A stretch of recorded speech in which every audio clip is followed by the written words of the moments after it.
بسم اللہ الرحمن الرحیم۔ السلام علیکم پیارے دوستوں، رمضان کا مہینہ شروع ہو چکا ہے اور روزے رکھنا ہر مسلمان پہ فرض ہے، لیکن ہمارے ذہن میں یہ سوال آتا ہے کہ روزہ قبول ہوا ہے کہ نہیں، کہ روزہ ہونے کا کیا نشانی ہے۔ تو پیارے دوستوں، اس ویڈیو میں آخر تک بنے رہیں، اس ویڈیو کو لائک کر دیں، آپ کو اس ویڈیو میں سب کچھ بتانے والے ہیں۔ پیارے دوستوں، روزہ رکھنا تو ایک بڑی بات ہے ہی، اس سے بڑی بات یہ ہے کہ ہمارا روزہ قبول ہونا چاہیے، یعنی کہ جو عمل ہم کر رہے ہیں اس کا کرنا کوئی بڑی بات نہیں ہے کہ ہمارے اس عمل کو اللہ تبارک تعالی قبول فرما لے، یہ بڑی بات ہے۔ ہم روزہ رکھ رہے ہیں، یہ تو فرض ہے، لیکن اللہ تبارک تعالی ہمارا روزہ قبول کر رہا ہے یا نہیں، یہ اس سے بھی بڑی بات ہے۔ آپ حضرت محمد صلی اللہ تعالی علیہ نے ارشاد فرمایا، روزہ صرف نہ کھانے پینے کا نام نہیں ہے، بلکہ روزہ ناک کا، کان کا، منہ کا، زبان کا ہے۔ جیسے زبان سے کوئی غلط بات نہ نکلے، کانوں سے کوئی غلط چیز نہ سنا جائے، اور اگر پھر بھی وہ غلط کام کرتا رہے، یعنی روزہ رکھ کر بھی غلط کام کرتا رہے، تو حضرت محمد صلی اللہ تعالی علیہ وسلم نے ارشاد فرمایا اس کا روزہ نہیں ہے بلکہ فاقہ ہے۔ تو ایسا روزہ اللہ تبارک و تعالی نے قبول ہی نہیں کرتا ہے۔ چلیے پیارے دوستوں، جس ٹاپک پہ ہم نے ویڈیو بنایا ہے اس ٹاپک کی طرف بڑھتے ہیں۔ روزہ قبول ہونے کی 3 نشانی ہیں۔ اگر آپ کا روزہ قبول ہوگا تو کچھ ایسی چیزیں ظاہر ہو جائیں گی کہ آپ یہ سمجھ سکتے ہیں ہمارے روزے کو اللہ تبارک و تعالی نے قبول فرما لیا۔ پیارے دوستوں، جب کوئی انسان روزہ رکھتا ہے تو وہ پھر بہت سارے احتیاط کرتا ہے، کہیں ایسا نہ ہو کہ ہمارا روزہ مکروہ بھی ہو جائے۔ روزہ مکروہ ہونے سے بھی اس کو ڈر لگتا ہے۔ سب سے پہلی بات، اس نے کھانا پینا چھوڑ دیا ہے، پان گٹکا بھی چھوڑ دیا، تو سوچ رہا ہوتا ہے ایسا نہ ہو ہماری چھوٹی سی غلطی کی وجہ سے ہمارا روزہ کہیں برباد نہ ہو جائے۔ اور یہ سوچنا بھی چاہیے، کیونکہ اس کا جو ثواب ہے، جب قیامت کے دن جب لوگ آئیں گے اپنے اعمال لے کر، کوئی نماز لے کے آ رہا ہے، کوئی روزہ لے کے آ رہا ہے، کوئی زکوٰۃ لے کے آ رہا ہے، کوئی حج لے کر آ رہا ہے، اللہ تبارک و تعالی کے جو فرشتے ہوں گے وہ ان کو اجر و ایمان دینا شروع کریں گے۔ نمازی کو اس کا انعام مل جائے گا، صدقہ دینے والوں کو اس کا صلہ مل جائے گا، حج کرنے والوں کو اس کا بدلہ اور انعام دے دیں گے۔ اب باری آئے گی روزے دار کی، تو فرشتے کہیں گے مولا، یہ روزے دار ہے جنہوں نے تیرے لیے روزہ رکھا تھا، بھوکے اور پیاسے رہے تھے، تو کیا ان کا اجر دے دیا جائے؟ تو اللہ تعالی فرمائے گا،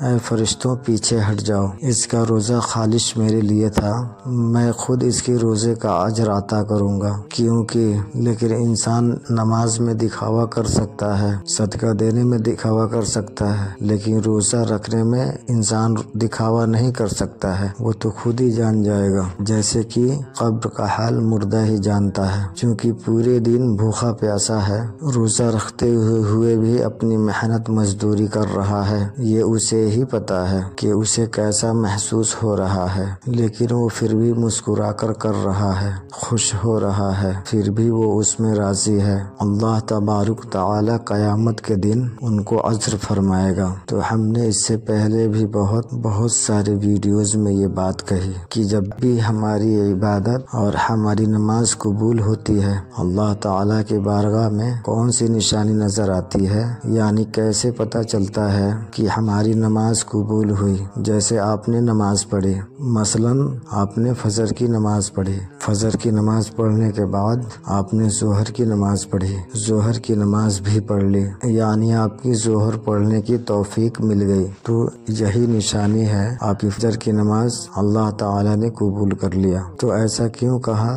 آپ کے دروازے سے نہ جانے کتنے لوگ گزرتے ہوں گے، کیا آپ کسی کو گھر کے اندر بلاتے ہیں؟ نہیں نا، یعنی آپ جن سے محبت کرتے ہیں، جو اپنے خاص ہیں، آپ ان کو بلاتے ہیں۔ اگر کوئی ایک بار آپ کے گھر آ گیا پر آپ کو اس کا آنا بہت اچھا لگا، تو پھر آپ اسے پھر سے انوائٹ کرو گے کہ بھائی آجا، تھوڑی دیر بیٹھ لو، ہم باتیں کرتے ہیں، گفتگو کرتے ہیں۔ یعنی کسی انسان کا آپ کو کوئی کام اچھا لگتا ہے، اس کا رویہ اچھا لگتا ہے، تو آپ اسے بار بار اپنے پاس بیٹھانا چاہتے ہو، اس سے باتیں کرنا چاہتے ہو۔ اسی طرح سے جب اللہ تبارک و تعالی کسی کی نماز کو قبول فرماتا ہے تو اسے اگلی نماز کی توفیق عطا فرماتا ہے، تو وہ اگلی نماز بھی پڑھ لیتا۔ جب اللہ تبارک و تعالی نے اسے نماز پڑھنے کی توفیق دیتا ہے تو یہ نشانی ہوتی ہے پچھلی نماز اللہ تعالی نے قبول فرما لیا۔ اور اگر نماز پڑھنے کا وقت نہیں مل رہا ہے تو ہم یہ نہ سوچیں کہ ہمیں وقت نہیں ملا اسی لیے ہم نے نماز نہیں پڑھی،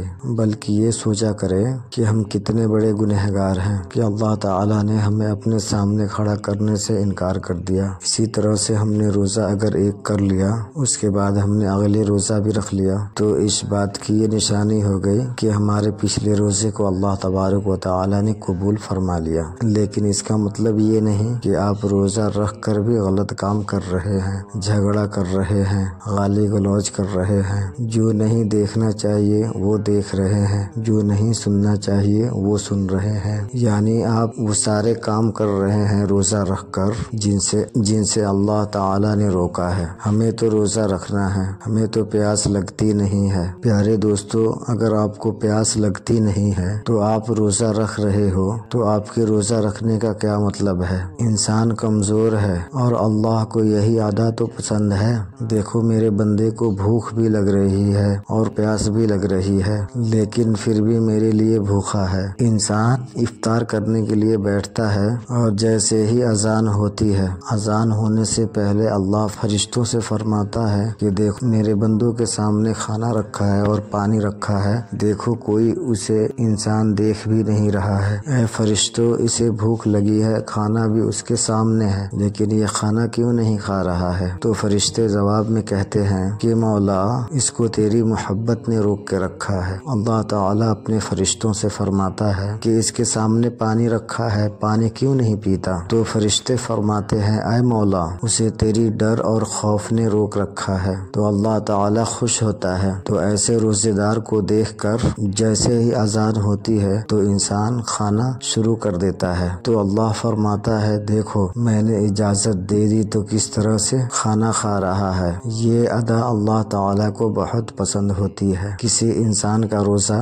اللہ تعالیٰ قبول فرما لیتا ہے تو اسے ذہنی سکون ملتا ہے، دل میں تربیت حاصل ہوتی ہے، اگلے روزے کی توفیق ملتی ہے۔ کچھ لوگ یہ سوچتے ہیں کہ روزہ رکھ کر کمزور ہو گئے لیکن ایسا نہیں ہے۔ انسان کا روزہ اللہ تبارک و تعالی اپنی بارگاہ میں قبول فرما لیتا ہے تو اس انسان کے اندر ایک اندرونی طاقت اس کو ملتی ہے۔ اوپر سے وہ دکھ رہا ہوگا کمزور ہے لیکن اندر سے اسے ایک طاقت اور قوت ملتی ہے، وہ بندہ خود محسوس کرنے لگتا ہے۔ یہ روزے کا کمال ہے، اسی لیے روزے کو ہرگز نہ چھوڑیں۔ آپ صلی اللہ تعالی علیہ وسلم نے فرمایا جس نے ایک روزہ بغیر مجبوری بغیر بیماری کو چھوڑ دیا تو ساری زندگی بھی اگر وہ روزے رکھے تو اس کا حق پورا نہیں کر سکتا۔ آپ صلی اللہ تعالی علیہ وسلم نے فرمایا کہ روزے دار قیامت کے دن عرش کے سائے کے نیچے کھاتا پیتا مسکراتا ہوگا، بے روزے دار حساب و کتاب میں مبتلا ہوگا۔ پیارے دوستو، ہم امید کرتے ہیں کہ آپ کا آج کا یہ ویڈیو پسند آیا اور ہم یہ امید کرتے ہیں کہ آپ بھی پوری روزے رکھیں گے۔ اللہ تبارک و تعالی ہمیں بھی توفیق عطا فرمائے، آمین۔ پیارے دوستو، آپ اس ویڈیو کو اپنے پیارے دوستوں میں بھی شیئر کریں تاکہ وہ بھی موٹیویٹ ہو سکے